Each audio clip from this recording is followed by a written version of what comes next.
Chapter 37. And it came to pass, when King Hezekiah heard it, that he rent his clothes, and covered himself with sackcloth, and went into the house of the Lord. And he sent Eliakim, who was over the household, and Shebna the scribe, and the elders of the priests, covered with sackcloth, unto Ishiah the prophet, the son of Amoz. And they said unto him, Thus saith Hezekiah, This day is a day of trouble, and of rebuke, and of contumely. For the children are come forth to the birth, and there is no strength to bring forth. It may be the Lord your God will hear the words of Rabshakeh, whom the king of Assyria his master has sent to taunt the living God, and will rebuke the words which the Lord your God hath heard. Wherefore make prayer for the remnant that is left. So the servants of King Hezekiah came to Ishiah, and Ishiah said unto them, Thus shall you say to your master, Thus saith the Lord, Be not afraid of the words that you have heard, wherewith the servants of the king of Assyria have blasphemed me. Behold, I will put a spirit in him, and he shall hear a rumor, and shall return unto his own land, and I will cause him to fall by the sword in his own land. So Rabshakeh returned, and found the king of Assyria warring against Libnah, for he had heard that he was departed from Lachish. And he heard say concerning Tirhakah, king of Ethiopia, He is come out to fight against you. And when he heard it, he sent messengers to Hezekiah, saying, Thus shall you speak to Hezekiah king of Judah, saying, Let not your God in whom you trust beguile you, saying, Jerusalem shall not be given into the hand of the king of Assyria. Behold, you have heard what the kings of Assyria have done to all lands, by destroying them utterly. And shall you be delivered? Have the gods of the nations delivered them, which my fathers have destroyed, Gozan, and Haran, and Rezeph, the children of Eden that were in Telassar? Where is the king of Amath, and the king of Arpad, and the king of the city of Sepharvaim, of Hena and Avah? And Hezekiah received the letter from the hand of the messengers, and read it. And Hezekiah went up to the house of the Lord, and spread it before the Lord. And Hezekiah prayed unto the Lord, saying, O Lord of hosts, the God of Israel, that sittest upon the cherubim, that you art the God, even you alone, all of the kingdoms of the earth. You have made heaven and earth. Incline your ear, O Lord, and hear. Open your eyes, O Lord, and see, and hear all the words of Sennacherib, who hath sent to taunt the living God. Of a truth, Lord, the kings of Assyria have laid waste all the countries and their land, and have cast their gods into the fire, for they were no gods, but the work of men's hands, wood and stone. Therefore have they destroyed them. Now therefore, O Lord our God, save us from his hand, that all the kingdoms of the earth may know that you art the Lord, even you only. Then Ishiah the son of Amoz sent unto Hezekiah, saying, Thus saith the Lord, the God of Israel, whereas you have prayed to me against Sennacherib king of Assyria, this is the word which the Lord hath spoken concerning him. The virgin daughter of Zion hath despised you, and laughed you to scorn. The daughter of Jerusalem hath shaken her head at you. Whom have you taunted and blasphemed? And against whom have you exalted your voice? Yes, you have lifted up your eyes on high, even against the Holy One of Israel. By your servants have you taunted the Lord, and have said, With the multitude of my chariots am I come up to height of the mountains, to the innermost parts of Lebanon, and I have cut down the tall cedars thereof, and the choice cypress trees thereof. I have entered into the farthest height, the forest of his fruitful field. I have digged and drunk water, and with the sole of my feet have I dried up all the rivers of Egypt. Have you not heard? Long ago I made it. In ancient times I fashioned it. Now have I brought it to pass, yes, it is done, that fortified cities should be laid waste into ruinous heaps. Therefore their inhabitants were of small power. They were dismayed and confounded. They were as the grass of the field and the green herb, as the grass on the housetops, and as the field of the corn before it is grown up. But I know your sitting down, and your going out, and your coming in, and your raging against me. Because of your raging against me, and for your uproars come up into mine ears, therefore I will put my hook in your nose, my bridle in your lips, and I will turn you back by the way by which you came. And this shall be the sign unto you, you shall eat this year that which groweth of itself, and in the second year that which springeth of the same, and in the third year sow you and reap, and plant vineyards, and eat the fruit thereof. And the remnant that is escaped of the house of Judah shall again take root downward, and bear fruit upward. For out of Jerusalem shall go forth a remnant, and out of the mount of Zion they that shall escape. The zeal of the Lord of hosts shall perform this. Therefore thus saith the Lord concerning the king of Assyria, He shall not come into this city, nor shoot an arrow here, neither shall he come before it with shield, nor cast a mound against it. By the way that he came, by the same shall he return, and he shall not come unto this city, saith the Lord. For I will defend this city to save it, for my own sake, and for my servant David's sake. And the angel of the Lord went forth, and smote in the camp of the Assyrians 185,000. And when men arose early in the morning, behold, they were all dead corpses. So Sennacherib king of Assyria departed, and went and returned, and dwelt in Nineveh. And it came to pass, as he was worshipping in the house of Nisroch his god, that Adrammelech and Sederzar his sons smote him with the sword, and they escaped into the land of Adarat, and Esarhaddon his son reigned in his stead. All right, let's go back up to verse 1. Now, we remembered yesterday we had started this little history portion that was taken out of the book of Kings and inserted into the book of Isaiah. And we will find out that Isaiah is actually made of many books, many writings that were probably separate and that someone has joined together and put together, and maybe not necessarily in order, and most likely inserting writings here and thither where they probably didn't belong. But anyway, we get the brunt of the intent of what Isaiah is intending, and he is relating what was the prophecies even unto this story of how God was going to fight for Jerusalem. God was going to show himself mighty even at that time to Judah, so that they would turn to God. But we'll find out they didn't turn. And even in the end, when Josiah became the king, when they did turn, it was too late, for God, his anger was already kindled. We remember what happened when the first generation came into the land, and God said, go in and possess it. They seen the giants, and they were scared and wouldn't go. Then even though they changed their mind and wanted to go, God said, you go not. And he sent them back into the thing. This is a very similar thing. We'll find out that God it's on a circle, and it just goes round and round. It keeps repeating itself, and it's going to stay this way because they love it so, and they want to keep this dedicated thing even among us.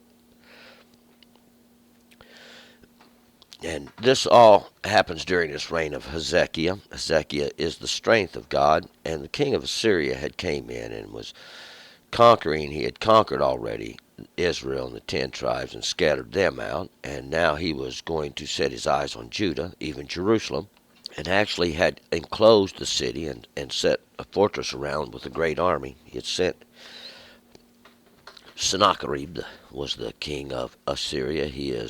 The sins are multiplied by the lesser light. He is the lesser light. He is the representation of this lesser light.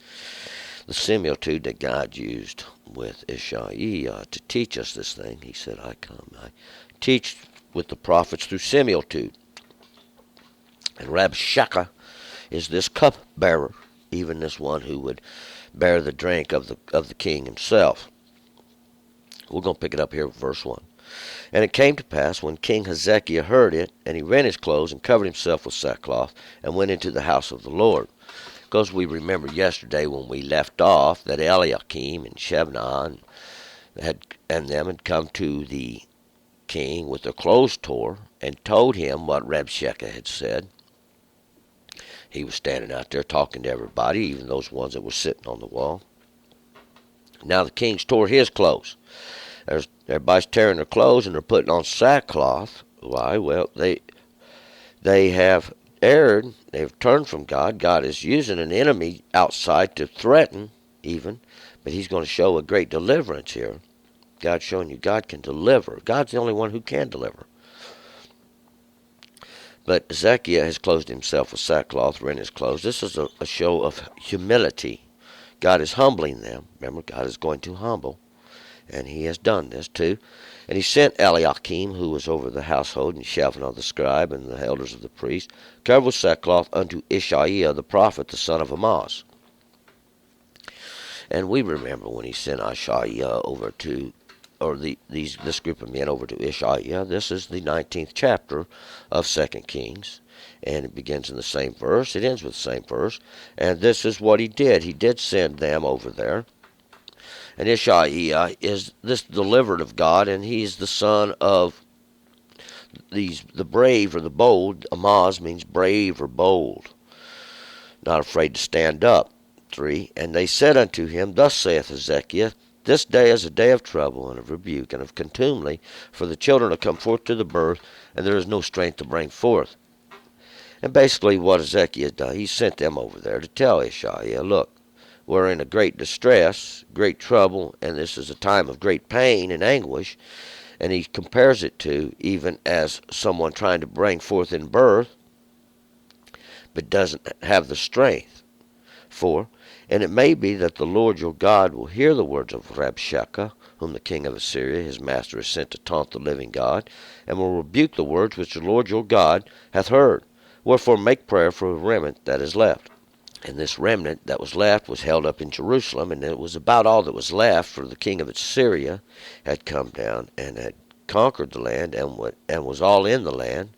They had conquered everybody around them. They had conquered even Israel, the greater part of Israel, these 10 tribes. And through this is the separation that was made, even when the king. This is part of the separation of Israel and Judah. So 5. So the servants of the king of Hezekiah came to Ishaiah. So now Hezekiah's little band that he sent over there has come to Ishaiah. 6. And Ishaiah said unto them, Thus shall you say unto your master, Thus saith the Lord, Be not afraid of the words that you have heard, wherewith the servants of the king of Syria have blasphemed. He said, don't be afraid. God, Ishaiah is telling him, don't be afraid of the words that Rabshakeh, this cupbearer, is saying.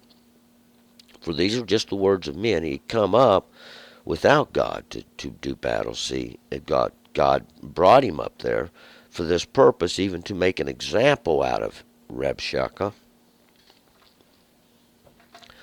7. Behold, I will put a spirit in him, and he shall hear a rumor, shall return unto his own land, and I will cause him to fall by the sword in his own land.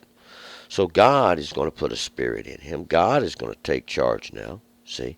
And when God takes charge, there's just little men can do about it. But God's going to put a spirit in him. God's going to cause him to hear a rumor, and God's going to take control of this situation. 8. So Rabshakeh returned and found the king of Assyria warring against Libnah, for he had heard that he was departed from Lachish. And Lachish is that place of invincibility. There's no one can get to it. It's invincible, or it appears to be invincible. Of course, nothing's invincible against God. And he found out that the armies of the king of Ethiopia had departed from Lachish, and he had gone up to Libnah to war against him. And Libnah is even this place where things are made white. Libnah, it means to be made white there. 9. And he heard concerning Tirhakah, king of Ethiopia, he has come out to fight against you. And when he heard it, he sent messengers to Hezekiah, saying. So we see that almost instantly the prophecy of God, what God said he's going to hear a rumor, comes true. Rabshakeh hears this, that the king of Ethiopia has come out to fight now, and has come out of Lachish after and to war against him, even in Libnah. He sent a messenger to Hezekiah to tell them. 10. Thus shall you speak to Hezekiah, king of Judah, saying, Let not your God in whom you trust beguile you, saying, Jerusalem shall not be given into the hand of the king of Assyria. So the Rabshakeh is telling him, hey, don't be fooled by all this. Don't let God trick you. Don't let the strength of God mislead you, and you trust in Him, thinking that Jerusalem is going to escape. 11. Behold, you have heard what the kings of Assyria have done to all the lands by destroying them utterly, and shall you be delivered? Because his intent was he was just going to go up there and whoop Ethiopia and come back and finish his business. And he was telling him, hey, you know what the kings of Assyria have done, how they've utterly destroyed everybody else. You know, I'm going to go up here and destroy Taharka. And Tarhaka means this one who searches out like a thief. He's the king of Ethiopia. And these are the darkened ones. He says, you know, I'm going to go up there and whoop these. Then I'm going to come back down here. 12. Have the gods of the nations delivered them, which my fathers have destroyed? Gozan, and Haran, and Rezeph, and the children of Edom, that which were in Telassar. And who are all these? These ones of Gozan, these ones that were cut away. Remember there where God divided? And Haran, those ones that are being burned, why he divided, he separated those for the fire to the fire, and for those to everlasting life to life. And Rezeph, this hot glowing stone, even this off the altar, that which we see and we know, this is the evidence of the fire that burns. And the children of Edom, the children of Edom, the children of his delight, these children of pleasure, these ones that was in Telassar, and this is at the height of the Asherah. These are the ones that God took great pleasure in. Even these ones that was going to be brought to ruin, see, when they reached the height of their altar, or even their idols that they would have there. 13, where is the king of Hamath, and the king of Arpad, and the king of the city of the Sepharvaim, and Hannah, and Avah? And we remember these from yesterday, the Sepharvaim, the city of the books. Where are all those with knowledge and understanding? Remember them? God took them away. This king of Hamath, this king of the fortress, these ones that are supposed to have this fortified city, and Arpad, that's the scatterer, this one who's the destroyer, and Hannah, the troubling, and Aval, this distorted ruin, because God, that's what God has done. He's laid ruin these cities. God told you what He was going to do in the beginning. He was making an example. See, when the children of Israel crossed over the Jordan, what were these nations? Who were these people? Well, they were the descendants of Noah. See, they knew the law. They had the covenant, and they broke it. And God made an example then. God made another example here. God's constantly making these examples. No one understands it this way. Why? Mouths of men, lining their pockets with gold, teaching lies. There ain't nothing been corrected. It's easy to do if you're obedient to the law of God. All these things are understood when you're obedient to the law of God. 14. And Hezekiah received the letter from the hand of the messengers and read it. And Hezekiah went up to the house of the Lord and spread it before the Lord. So he got this little letter, Hezekiah did, and he read it. And he took it up and he spread it out before God. 15. And Hezekiah prayed unto the Lord, saying, and when Hezekiah spread it out, he began to pray. 16. O Lord of hosts, the God of Israel, you sittest upon the cherubim. You art the God, even you alone, in all the kingdoms of the earth. You have made heaven and earth. And God is. This, because all these are the works of God. God has done this. God is punishing. See? God has brought to repentance. God is humbled. God is going to deliver. See? All these things are right here just like God said He would do. He's making an example. Going to show Himself mighty. He is the God that sitteth upon the cherubim. Cherubim, these ones who were even given to watch over the covenant, and blessing and cursing. Blessing and cursing. Incline your ear, O Lord, 17, and hear. Open your eyes, O Lord, and see, and hear all the words of Sennacherib, who sent to taunt the living God. Look, Lord, listen. You can see all these things that this lesser light has done, that this lesser understanding, even this understanding of men have done, how they've multiplied the sins into the world, and they taunt the living God, even the God of the living. 18, of a truth, Lord, the king of Assyria, have laid waste all the countries in their land. Sure, this is what was going on then, and this is what's going on now. These fake altars, this is what's going on. They have laid waste all the countries. They've laid waste all the nations. They go forth slaughtering constantly, delivering to the fire. God said, you shall not build you an altar everywhere. You shall not raise up you a high place on every corner. You shall not do these things. You can't justify it. 19, and you have cast their gods into the fire, for they were no gods, but the work of men's hands. Wood and stone, therefore have they destroyed them. And this is what God gave over to the hand of Assyria. God used them to punish. What did he say? I was going to destroy the host of heaven. See, and that's what they've done. They've went around casting all these images and all these not gods onto the fire. Busting them up, breaking them, saying, here, look here, what we've done to your God. Whack, hit him with a hammer, cracked him, busted him down, broke him up, burned him. Why? The work of men's hands, sticks and stones, all made by jabberjaws. It's the same thing going on today. 20.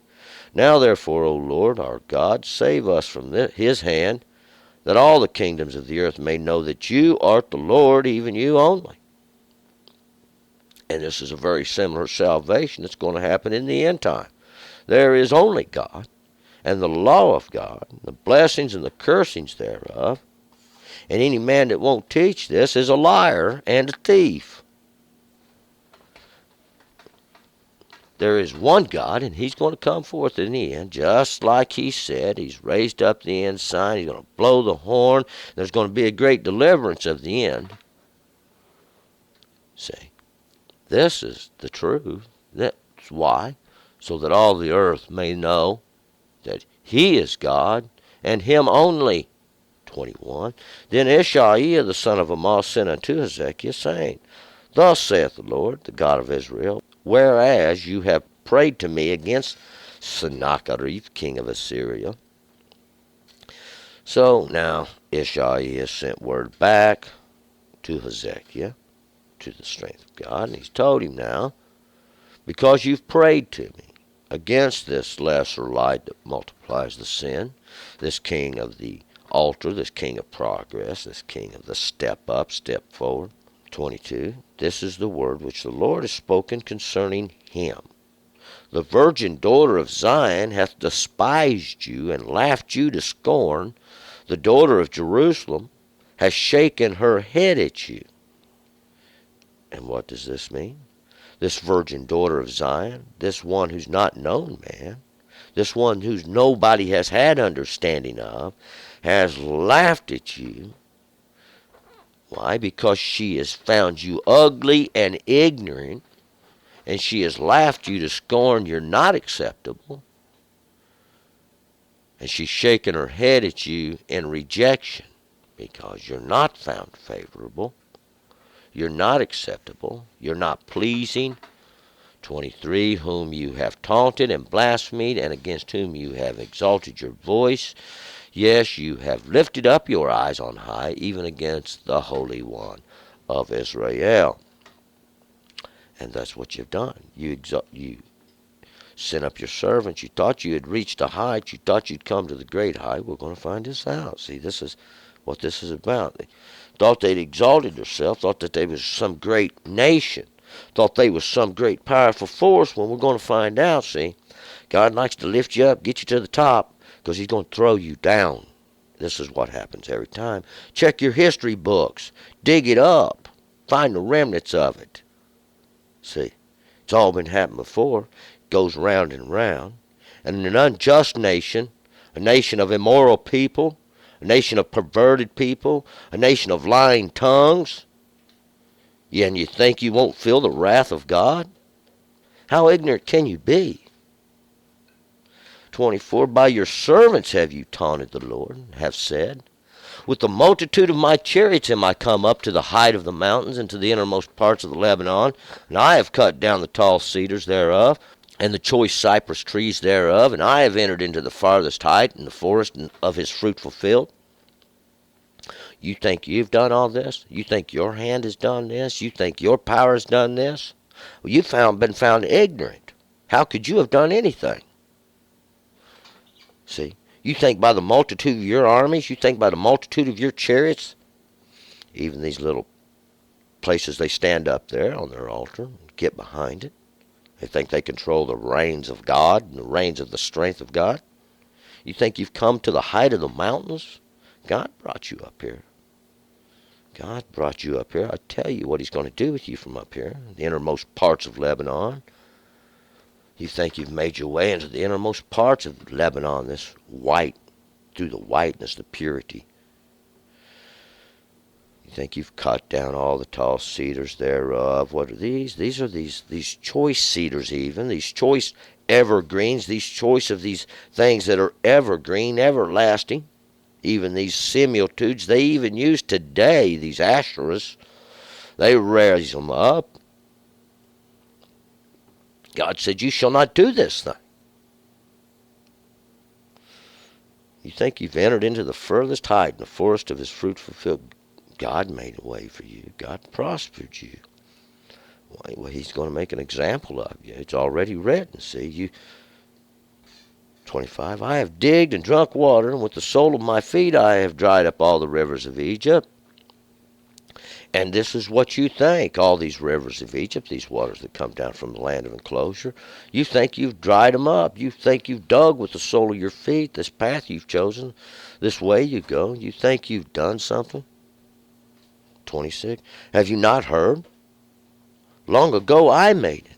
In ancient times I fashioned it. Now have I brought it to pass? Yes, it is done. That fortified cities should be laid waste into ruinous heaps. See, you didn't consider the end of it. You didn't consider these things. God declared this. God set this up. God decided this. God from old even made the examples of it. Yeah, he done it. That fortified cities should be laid waste into ruinous heaps. That's right. For this purpose, that he could destroy these places and make himself known, even these judgments of God, making himself known what the violation of the law is. 27, therefore their inhabitants were of small power. They were dismayed and confounded. They were as grass of the field and as the green herb, as the grass on the housetops, and as the field of corn before it is grown up. When drought and a scorching wind and the heat of the sun burns it to the ground, that's what happens to the grass on top of the house. It withers and fades in the scorching sun and the lack of rain, just like a field of corn before it's grown up. This is what the inhabitants of the earth are like unto God, dismayed and confounded, have no understanding, led astray by their leaders, led astray by their understandings, by their imaginations, by their idols, by the work of the hands of men, the mouth of men. This is what's done in 28. But I know you're sitting down and you're going out and you're coming in and you're raging against me. God knows all about this. He's been here from the beginning. You just got here a day or two ago. See, you just woke up. You don't have no understanding. God's been here from the beginning. God set this up. He makes the wheel go round. He knows who you are. He knows how you are. He knows what you're going to do. See, that's why it was so easy of him to do this. Because he done knew what you would do. You're evil in your ways. You're always using your mouth against God, trying to profit from God, keeping back, withholding from the hungry and the thirsty. 29. Because of your raging against me, and for your uproar is come up into mine ears, therefore I will put my hook in your nose, my bridle in your lips, and I will turn you back by the way which you came. And that's exactly what God does. That's exactly what God's going to do. Put his hook. This is a law of God. Let's just say this is the punishment.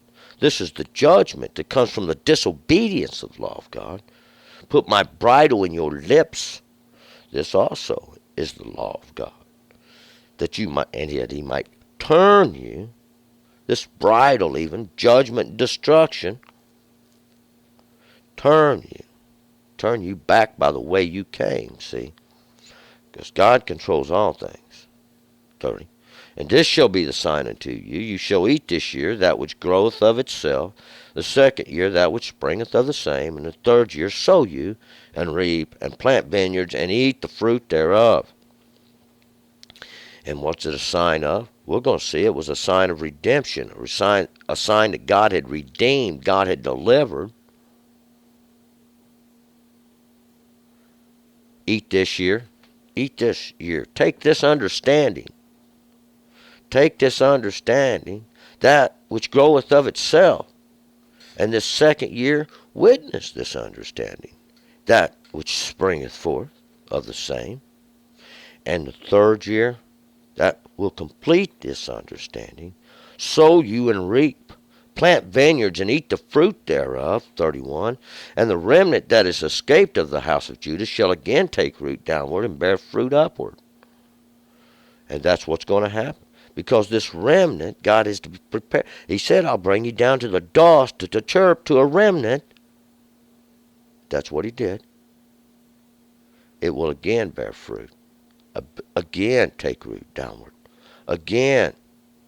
Why? Well, God has lopped off the branches. See, God waited till the harvest was full. He lopped off the branches.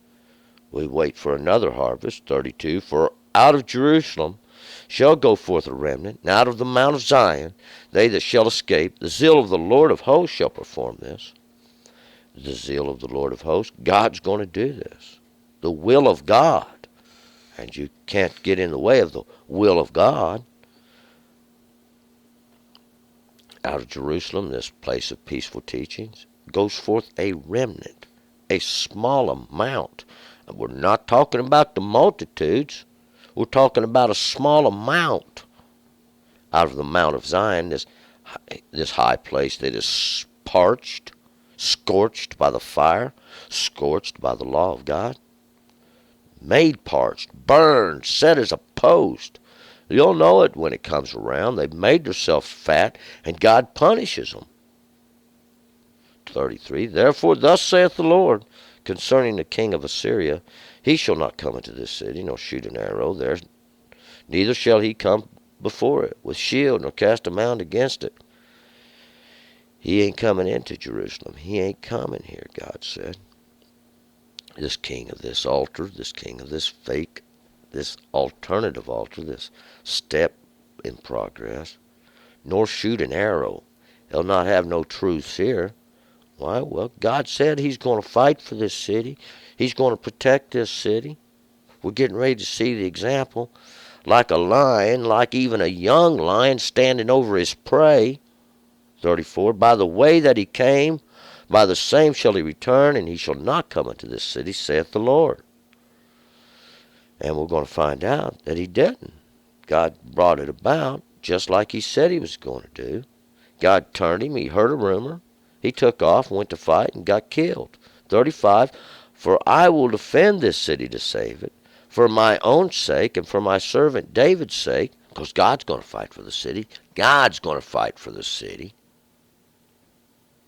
No one else. For whose sake? For his own sake and for David's sake, his servant. Because God's still got to make an example. See, God's still not done. This is all just examples of the example he's going to make. See, these are prophecies of those things even to come. 36. And the angel of the Lord went forth and smote in the camp of the Assyrians 185,000. And when men arose early in the morning, behold, they were all dead corpses. And that's what God did. He sent the shadow of death, this angel of death even, to the Assyrians, this false altar. And 100, this is the judgment. This is judgment. 100 is the judgment of God. And 80, even 4 and 20, these 420s is the work even of redemption. And 5,000, this is the grace being fulfilled. And this is what God does. He sends this shadow of death even into the world. We just heard the prophecies of this shadow. The shadow, that what shadows, see? Because that's what we're talking about. And when men arose early in the morning, behold, they were all dead corpses. For when one awakes, we find out that we have been resurrected unto life. We were dead before. We turned from our sin and we are brought into life. See? But to remain in sin, to make for you a death covenant, other than the turning from sin into the law and the obedience thereof, see, is all a lie. And this is this angel of death. 37. So Sennacherib, the king of Assyria, departed and went and returned and dwelt at Nineveh. So Sennacherib, the moon, the sun, the lesser light, he is the lesser light, this lesser understanding. He's the king of Assyria. He's the king of this altar there, this fake altar. He departed and went and returned unto and dwelt in Nineveh. And Nineveh is this abode of Ninu, and we won't get into that, but I believe I mentioned it last time. Ninu was this not a god, even in this great city of ancient times. 38. And it came to pass, as he was worshipping in the house of Nisroch, his god, that Adramelech and Sederzar his son smote him with sword, and they escaped into the land of Adarat, and Esarhaddon his son reigned in his stead. So Sennacherib went in there to the house of his not god, this Nisroch, which was this half man, half eagle, some kind of predatory bird. This not a god. When he was in there worshiping, bowing down to this idol, his sons, Adramelech and Sederzar. Adramelech means this majestic king, this great counselor, this decider, slew him, and him and Sederzar, the prince of fire, slew him, and they took off and escaped into the land of Adarat. And Adarat means this curse is reversed. See, the what we have is the destroyer is being destroyed. The punisher is being punished. The judge is being judged, so to speak. That's what happens, see. And Esarhaddon, his son, takes over the throne.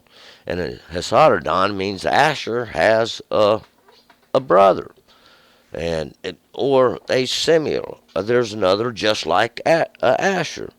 And basically the story just begins over, see, because it's a never-ending thing. It's a never-ending cycle. We're going to find this out. The circle is going to continue.